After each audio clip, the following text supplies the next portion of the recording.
ফারহানা বিনিয়োগ সম্মেলনে BIDA chairman Ashiq চৌধুরীর প্রেজেন্টেশনের প্রশংসা লোকের মুখে মুখে।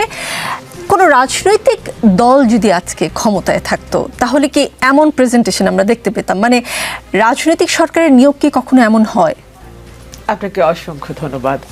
দেখুন, এই সরকারটির দুটো জিনিস আমি খুব গভীরভাবে পর্যবেক্ষণ করছি। একটি হচ্ছে ম্যানুফ্যাকচারিং কনসেন্ট, মানুষের মত কোন দিকে যাবে, মানুষ কি বলবে, মানুষ কি ভাববে, মানুষ কি রাজনীতি দেখতে চাইবে, সেটা খুবই সুচারুভাবে ম্যানুফ্যাকচারিং কনসেন্ট যেটাকে বলা হয় সেটাই সরকার করছে।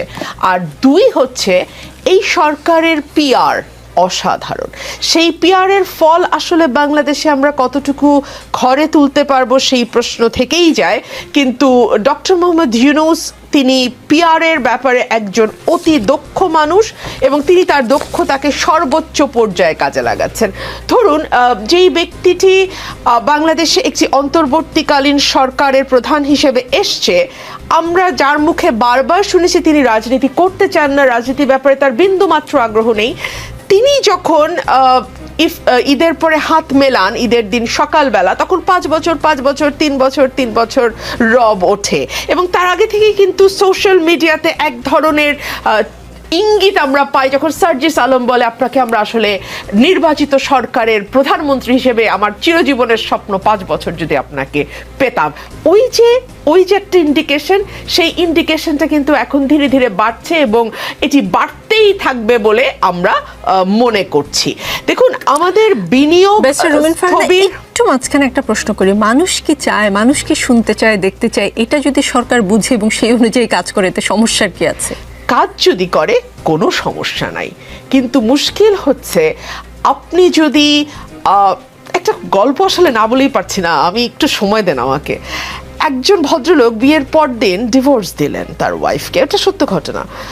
তার ওয়াইফ মানে খুবই upset and depressed and she was like, এটা তুমি কেন করলে? বলছে, তুমি আমাকে ঠকিয়েছো, কারণ তুমি যে রূপটা আমাকে দেখিয়েছো এটা আসলে তুমি না। পরদিন যখন মেয়েটি তার আসল রূপে আসলো, হাজব্যান্ডের মানে দাবি ছিল যে তুমি আমাকে ঠকিয়েছো, তুমি আমাকে এই চেহারা দেখাওনি, বিয়ের আগে যতবার দেখা হয়েছে তুমি ফুল মেকআপে এসছো, আমি জীবনেও তোমাকে আসল চেহারায় দেখিনি। সো কাজ যদি ইমপ্লিমেন্টেড হয় কোনো অসুবিধা নাই, কিন্তু তারপরেও নিকোল একটা অসুবিধা আছে। অসুবিধাটি হচ্ছে বাংলাদেশ তো সাংবিধানিকভাবে একটি গণতান্ত্রিক রাষ্ট্র, তাই না? ধরুন, আপনি 5 জন অনির্বাচিত ফেরেশতা বাংলাদেশে আসলেন, আমি একেবারেই ফেরেশতা বলছি যে এই মানুষটির কোনো দোষ নাই, সেই ইউটোপিয়ান মানুষটিকে আপনি 5টি মানুষ আপনি সংগ্রহ করলেন এবং তাদের 5 জনকে বাংলাদেশের রাষ্ট্র ক্ষমতায় ভোট ছাড়া বসালেন। সমস্যাটা ঠিক ওই জায়গায়।